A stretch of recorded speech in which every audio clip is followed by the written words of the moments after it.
Welcome back to WION World is One. Thank you so much for staying with us. This is World DNA with me, Hem Soroya. Of course, as you know, tensions have escalated in West Asia. Iran launched over 200 drones and missiles at Israel in a retaliatory attack. We've been bringing you ground reports and all the reactions that have been pouring in. Let's start by looking at the headlines first.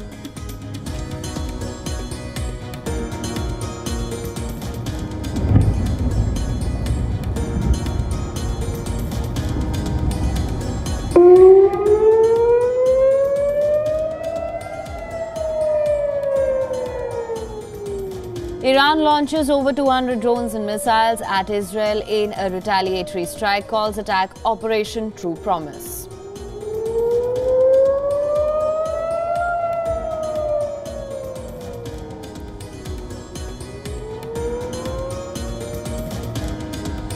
US and Jordan claim intercepting missiles launched from Iran. UK Royal Air Force says its jets in the region will intercept any airborne attacks within range.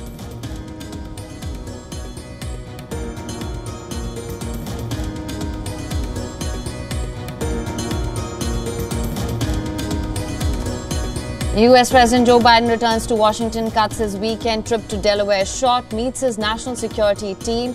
Top Israeli defense officials in huddle to chalk out the next course of action.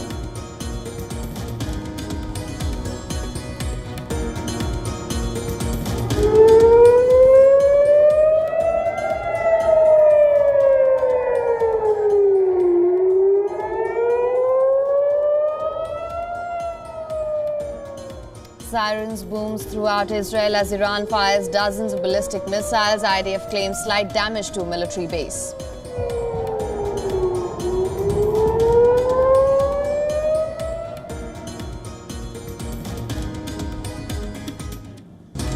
A group of hardline supporters of the Iranian government gathered overnight in central Tehran to celebrate the country's missile and drone attacks against Israel.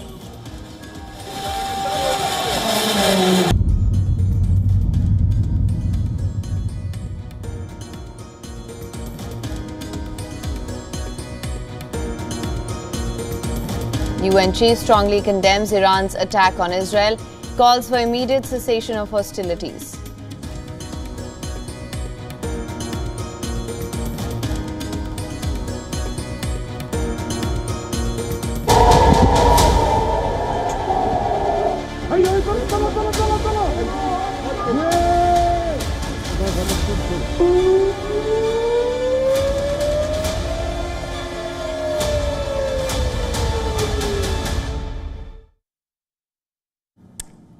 Iran attacked Israel, an airborne attack against Israel, with launching over 200 drones as part of what it calls Operation True Promise.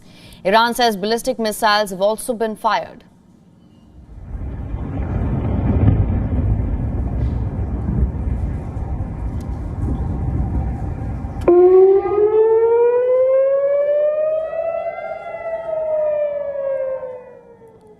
Now, these are the first visuals that we have of the missiles fired by Iran, a barrage of objects seen flying through the night sky over Bethlehem from Iran and headed towards Israel.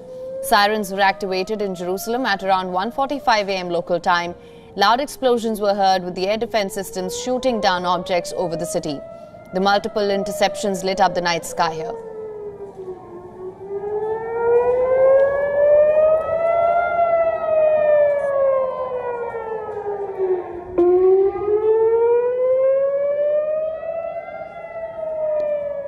As air raid sirens ring out, the Israeli Defense Forces have assured people that the aerial defense array is fully operational and is intercepting threats wherever required. An alert has been raised that people may hear explosions from interceptions or debris falling. Reacting to the attack by Israel, Israeli Prime Minister Benjamin Netanyahu has looked to reassure citizens that the country is ready for every scenario. This as he underscored that Israel would hit back and defeat its enemies.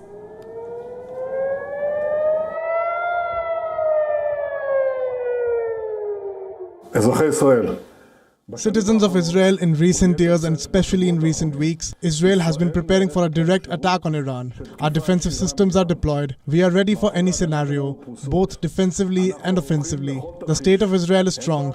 The Israel Defense Forces is strong. We have determined a clear principle.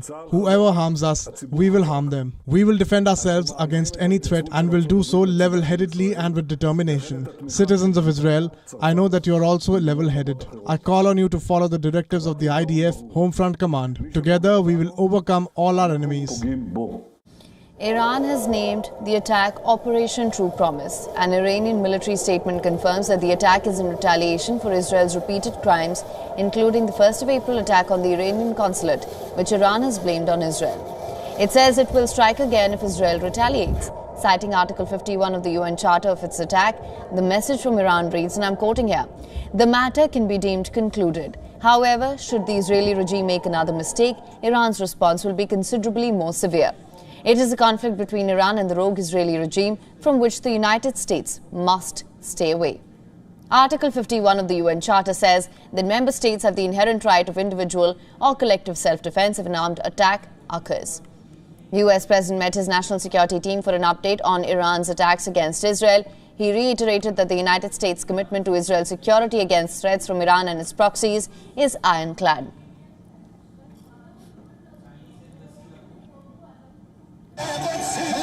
Meanwhile, in Tehran, celebrations erupted across Tehran. These are the visuals, as you can see, which have come in. People waving Palestinian flags as well.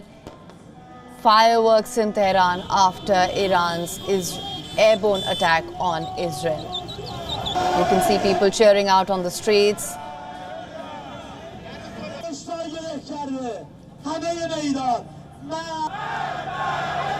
A group of hardline supporters of the Iranian government gathered overnight in central Tehran to celebrate the country's missile and drone attacks against Israel. Protesters waved Palestinian flags, Lebanese Hezbollah, and chanted flags of Lebanon's Hezbollah and chanted "Death to Israel" and "Death to America." Remember, Iran launched dozens of drones and ballistic missiles towards Israel. This is seen as an unprecedented revenge mission that pushed the Middle East, West Asia, closer to a region-wide war.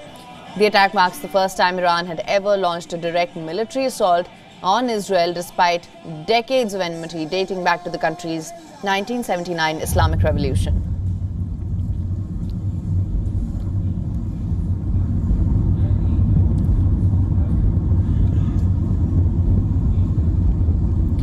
All right. Now, for more on this, we have with us our correspondent, Susan Tehrani. Thank you so much for staying with us, Susan. Of course, let's just start by talking about how things transpired tonight. These are attacks that Israel had been warned about earlier as well. United States did warn Israel to brace itself. How do you think things will pan out going forward?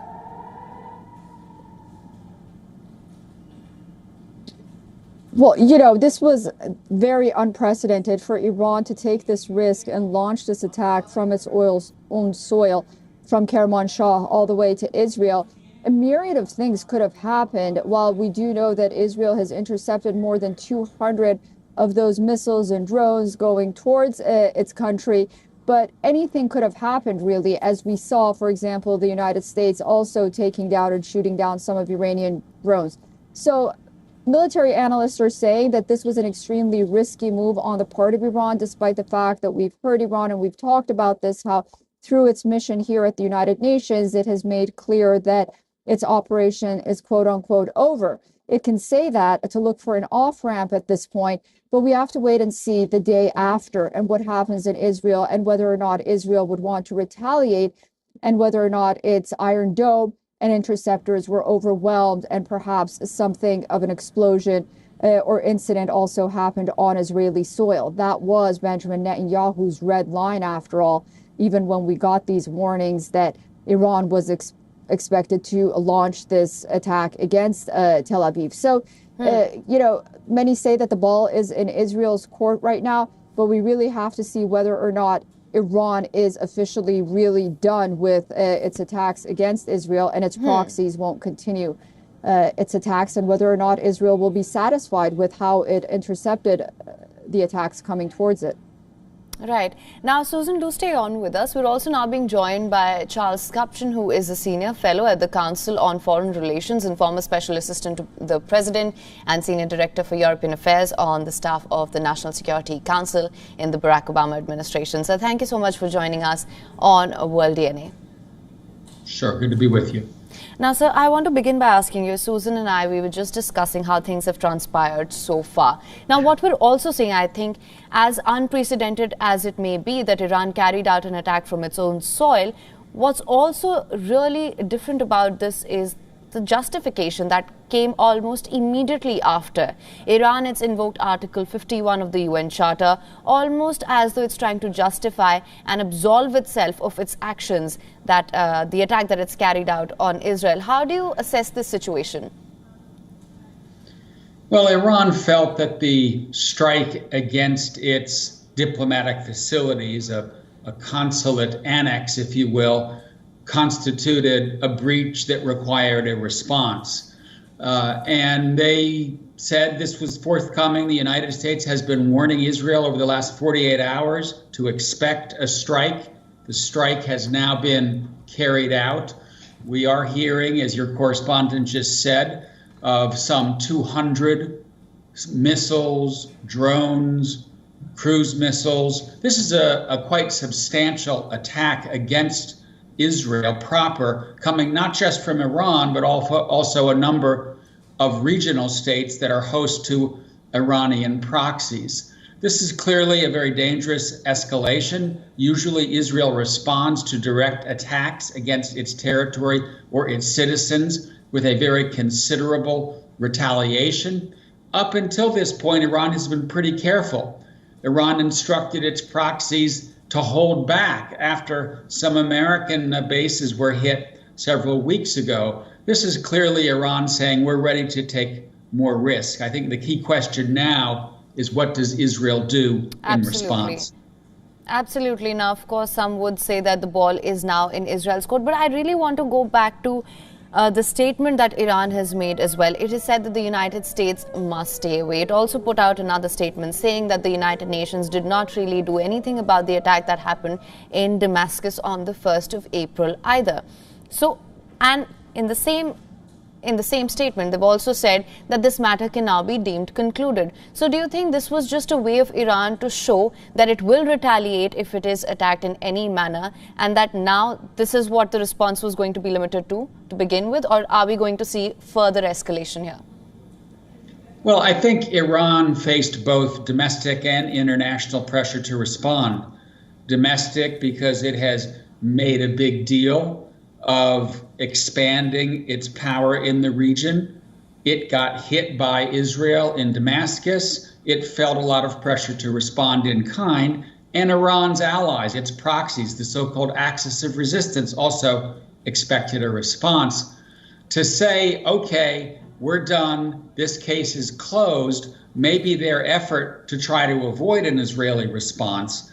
But it would be hard for me to imagine that that response will not be forthcoming. Look how Israel has responded to the attack on October 7. So I think there's a very, very high likelihood of an Israeli response. The question is it limited? Does Israel also try to prevent an expansion into a wider war? Or do we see a very significant Israeli response because this was a significant attack? Right. Sir, do stay on with us. We're also now being joined by our principal diplomatic correspondent, Siddhant Sibal. Siddhant, thank you so much for joining us. What is the latest? What can you tell us? The situation remains quite fluid. Now, essentially, when it comes to the situation, it also depends on the response by the Israelis. We also know today that the UNSC will be meeting in New York and essentially talking about the entire issue. But it is something that has a potential to involve several countries. We have seen in the past few years there have been several conflicts, whether it's the Ukraine conflict, situation in the Indo-Pacific, and now the West Asia literally is burning. For India, there are high stakes in the West Asian region, as we have been talking about just a few minutes ago, the Diaspora Connect and the Energy Connect. But essentially, the Iran and Israel situation is something that remains delicate and has a potential to involve other countries from outside the region as well. Now, essentially, the big question also remains that whether the Americans will be directly involved in the ongoing conflict, and the amount of damage which has happened in Israel is also something it is yet to be known. So far, we have only seen the footages of drones and missile strikes. What next is something is being closely watched. The attack happened around 3 a.m. Indian Standard Time, and since then we know that there has been a flow of information that has been taking place. All right. Mr. Kapchan, thank you so much for that, Siddhant. Mr. Kapchan, coming back to you now, the point that you were making earlier, saying as to there is going to be a significant Israeli response to this. We were earlier speaking to one of our guests, Mr. Burstein, who said that this might just be, there would be an Israeli response, or this could just be the point where Israel really pivots and changes its strategy altogether. Because, as I mentioned earlier, Iran has said that the United States must stay away at all costs. United States does not want further escalation in the region. And this may just be the point where the United States says that it's not going to continue backing Israel if there is region-wide escalation in this regard. So, do you think this could be the moment where Israel really tries to regroup and rethink its strategy?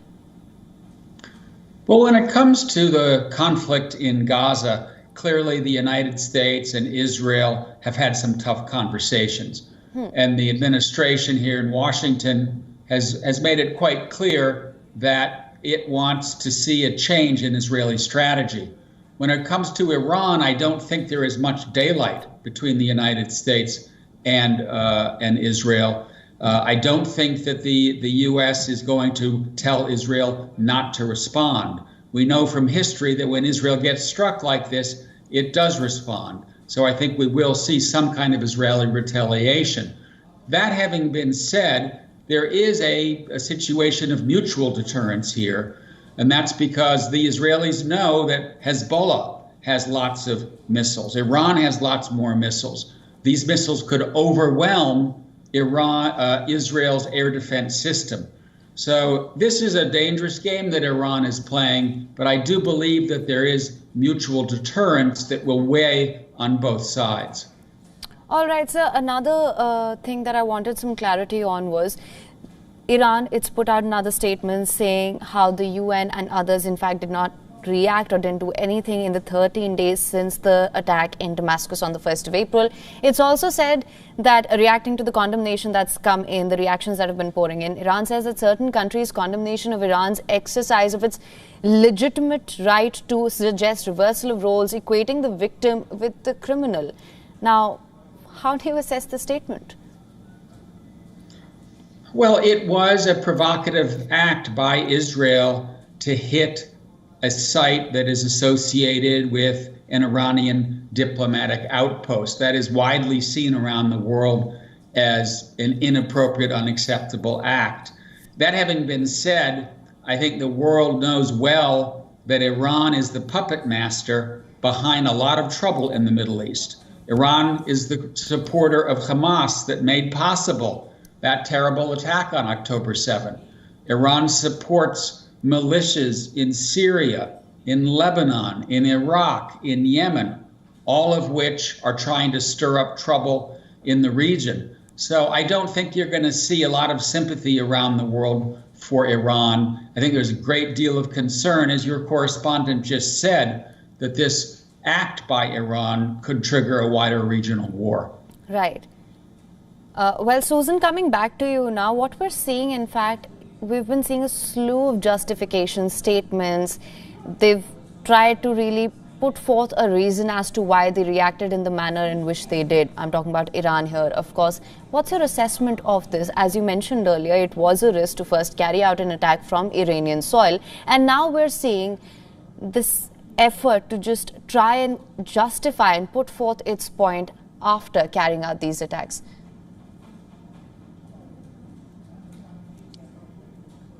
Yeah, well, a lot of what Iran did was for domestic consumption. And the other question that needs to be asked, and a lot of President Biden's critics are asking and criticizing him for is, why did Iran feel so comfortable and emboldened to carry out an attack like this at this point in time?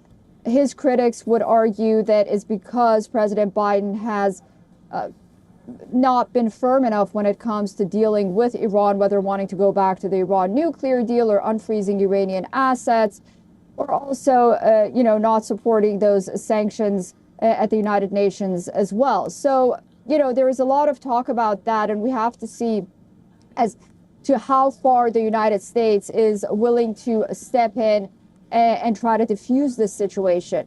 I would guess that it would, in an election year, it would be to the benefit of President Biden and his administration, of course, to really try to do that. The last thing that this administration wants is to deal with another conflict and a foreign policy issue. But also we have to see whether or not, Israeli Prime Minister Benjamin Netanyahu would adhere to those calls by President Biden to really take a step back and not retaliate the way that they want to against Iran. I mean, this is a very big deal. If Israel doesn't retaliate or takes a step back, then really the question remains how far Iran would go once again in trying to do something like this, which was, again, very unprecedented. All right. Susan, Mr. Kapchan, thank you so much for joining us on World DNA with the latest and, of course, sir, with your insights on this. We'll, of course, continue to track the developments as and when they come in. Now, the attack by Iran on Israel in response to the airstrike of the Iranian embassy in Damascus on the 1st of April, it's evoked strong global reactions. UN Chief Antonio Guterres, while also strongly condemning the attack on Israel, has called for an immediate cessation of hostilities, warning that neither the region nor the world can afford another war. The United Nations Security Council, it's called an emergency meeting scheduled to be held at 8 p.m. GMT today to discuss Iran's attack on Israel. The meeting comes at the behest of Gilad Erdan, Israel's ambassador to the United Nations, who's requested the Council designate the Iranian Revolutionary Guard Corps as a terrorist organization. US President Joe Biden has taken to social media platform X, stating that he has met with his national security team for an update on Iran's strike, doubling down on the United States' ironclad commitment to Israel's security against threats from Iran and potential proxies in the region. Canadian Prime Minister Justin Trudeau has unequivocally condemned the strike, terming the Iranian regime's actions a disregard for peace and stability. German Chancellor Olaf Scholz has termed the act unjustifiable and highly irresponsible. Scholz has warned Iran that it further raises the risk of escalation and that Germany stands with Israel and is in conversation with its G7 partners and allies as this develops. Rishi Sunak, who also strongly condemned the strike as reckless and risking inflaming tensions and destabilizing the region, Sunak has gone further to state that this attack once again demonstrates Iran's intent on sowing chaos in its own backyard. Much like his counterpart, British Prime Minister has also doubled down on UK's support for Israel's security, along with regional partners such as Jordan and Iraq. Josep Borrell, the European Union's chief of foreign policy, has condemned Iran's attack as unacceptable and an unprecedented escalation that poses a grave threat to regional security.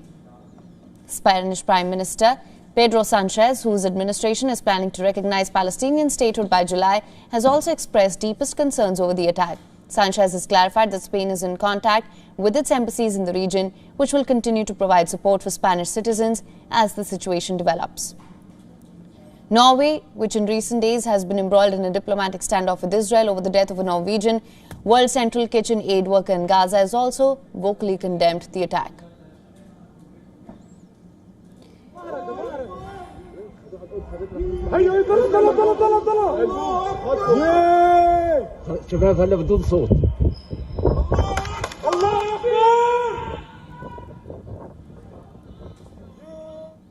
As tensions escalate between Iran and Israel after Tehran's Operation True Promise in response to the killing of an Iranian Revolutionary Guards leader in Syria, here are the 9 missiles from Iran's arsenal that are capable of reaching and striking Israel. Let's break this down for you. The Sejal Khoram, Shah Ahmad, Shahab 3 Qadr, Pave Kabiska and Fatah 2 and Hajj Qasim Tehran It's claimed that these ballistic missile speeds ranging from Mach 5 to Mach 14 are equivalent to speeds ranging from 6,125 kilometers an hour to 17,151 kilometers an hour. The Sejal ballistic missile was first tested in 2008. Meanwhile, Iran unveiled the Khorramshahr missile in 2016. Tehran has been developing its growing rocket arsenal over the last decade and is known to have the most diverse arsenal in West Asia with over 3,000 missiles. The variety of missiles in Iran's arsenal are capable of hitting targets between the ranges of 300 kilometers to 2,000 kilometers from Iran. Iran claims that all these missiles are capable of targeting Israeli territory. Tehran has already asserted that Israel will pay for its actions, but it is uncertain if they will launch the missiles from their territory or not.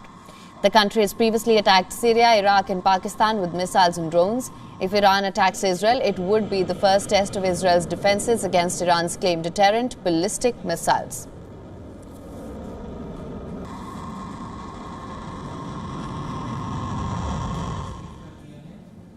And with that, we call to wrap on this edition of World DNA. News and updates continue on the other side on WION World is One.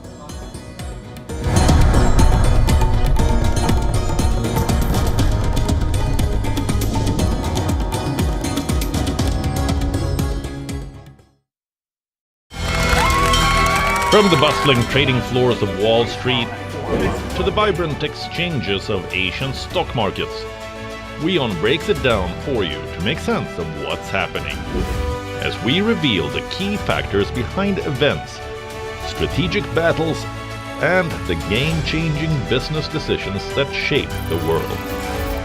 We bring you all of this and more on World Business Watch. On Wings this week, from cliff diving in Jazan province to a hospitality stay in Alula. Luxury travel and adventure meets Saudi Arabia. A rare celestial celebration across North America for a total solar eclipse.